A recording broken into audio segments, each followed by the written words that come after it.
नमस्कार, मैं हूं आप सबके साथ अनूप और शुरुआत बड़ी खबर से। और ये बड़ी खबर सीएम योगी आदित्यनाथ के बड़े बयान से करते हैं। सीएम योगी आदित्यनाथ ने बड़ा बयान दिया और कहा कि किसी भी भ्रष्टाचारी को छोड़ेंगे नहीं, संपत्ति जब्त करेंगे और उनकी संपत्ति को गरीबों में दान कर देंगे। बड़ी खबर हम आपको बता रहे हैं, सीएम योगी ने बड़ा बयान दिया है। सीएम योगी ने कहा कि किसी भी भ्रष्टाचारी को छोड़ा नहीं जाएगा, भ्रष्टाचार के खिलाफ लड़ाई जारी रहेगी और भ्रष्टाचारी की जो संपत्ति है उसे जब्त किया जाएगा और गरीबों में बांट दिया जाएगा। क्या कुछ कहा है, जरा सुनिए।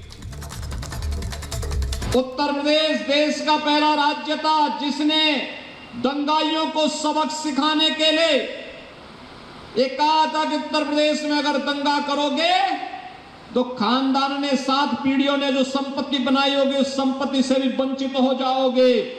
और आपने देखा होगा कि हमने उसका कानून भी बनाया, प्रभावी ढंग से उसको लागू भी किया और आज यही कहने के लिए मैं आपके पास आया हूं। अब यही लड़ाई हम भ्रष्टाचार के खिलाफ भी करने जा रहे हैं। भ्रष्टाचारियों ने जितनी भी संपत्ति बनाई होगी उन भ्रष्टाचारियों की इन संपत्तियों को सार्वजनिक उपयोग के लिए हम आज लेकर के आना चाहते हैं और उसी दृष्टि से एक बड़े अभियान को आगे बढ़ाने की आवश्यकता है।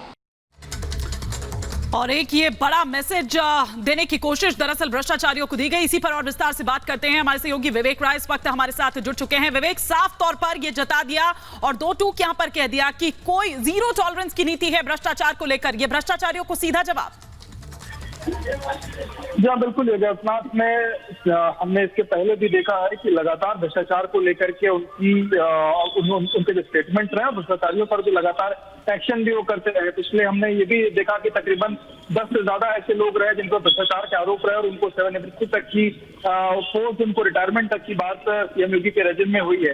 और आपको बताऊं कि आज का जो भाषण है, मुख्यमंत्री इस वक्त जौनपुर में है और उन्होंने साफ अपने भाषण में ये बात कही कि जो भी लोग भ्रष्टाचार में लिप्त हैं वो सावधान हो जाए, क्योंकि भ्रष्टाचारियों की संपत्ति पर भी अब सरकार की नजर रहेगी। और उन्होंने कहा कि जिस तरीके से हमने दंगाइयों की संपत्ति या यूं कहें कि जो माफियाओं की संपत्ति उसको हमने पूर्ण किया है, उसको हमने जनता के हित के लिए उसका इस्तेमाल किया है, आने वाले समय में भ्रष्टाचारियों की संपत्ति के साथ ऐसा ही होने वाला है और किसी भी तरीके का भ्रष्टाचार बख्शा नहीं जाएगा। तो कहीं ना कहीं सीएम योगी आदित्यनाथ ने साफ मैसेज देने की कोशिश की और भ्रष्टाचारियों को संदेश देने की कोशिश की कि जो भी लोग इसमें लिप्त हैं वो सावधान हो जाए, क्योंकि सरकार अब उनको बख्शने वाली नहीं है।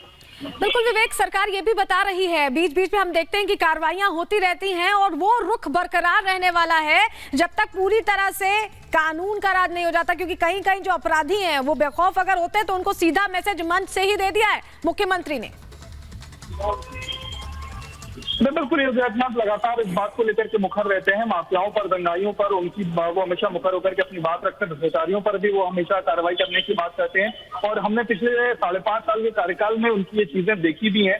आज तो उन्होंने भाषण में ये बात अपनी कही कि जो जीरो टॉलरेंस की नीति है उसी के तहत काम किया जा रहा है और यही मॉडल जो है वो देश को स्वीकार होगा। उन्होंने हालांकि इसके साथ साथ एनसीआरबी के आंकड़ों का भी जिक्र किया कि कैसे एनसीआरबी के आंकड़ों में जो उत्तर प्रदेश है वो इस बार दंगा मुक्त प्रदेश बन चुका है। इसके अलावा उन्होंने ये भी कहा कि जो पिछली सरकारें थी उन्होंने पिछली सरकारों को भी आड़े हाथों लिया।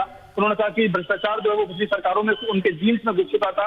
जो भी योजनाएं थी वो सिर्फ अपने लोग उनके एक अपनी फैमिली को पालने पोसने के लिए वो लोग करते थे, लेकिन अब कोई भी चीज ऐसी नहीं होगी और किसी भी तरीके का भ्रष्टाचार बर्दाश्त नहीं किया जाएगा और जो भी लोग भ्रष्टाचारी हैं वो इस बात को लेकर के सबक ले लें। और उन्होंने ये भी कहा कि जिस तरीके से दंगाइयों को पता है कि जैसे उनकी संपत्ति को कुर्क किया गया, लिया गया है, वैसे भ्रष्टाचारियों के बिल्कुल बिल्कुल। और देखिए, एक बड़ी बात का ये बड़ा संदेश देने की कोशिश की है सीएम योगी आदित्यनाथ ने और कहा कि जो लोग ऐसा कर रहे हैं, जो भ्रष्टाचार में लिप्त हैं, वो सावधान हो जाएं, नहीं तो उनकी संपत्ति भी सीज कर ली जाएगी और उसके बाद गरीबों में बांट दी जाएगी। क्या कुछ कहा है, जरा सुनिए एक बार।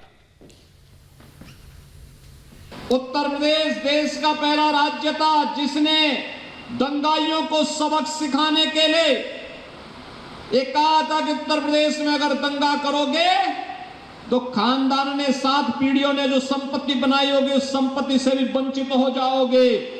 और आपने देखा होगा कि हमने उसका कानून भी बनाया, प्रभावी ढंग से उसको लागू भी किया और आज यही कहने के लिए मैं आपके पास आया हूं। अब यही लड़ाई हम भ्रष्टाचार के खिलाफ भी करने जा रहे हैं। भ्रष्टाचारियों ने जितनी भी संपत्ति बनाई होगी उन भ्रष्टाचारियों की इन संपत्तियों को सार्वजनिक उपयोग के लिए हम आज लेकर के आना चाहते हैं और उसी दृष्टि से एक बड़े अभियान को आगे बढ़ाने की आवश्यकता है।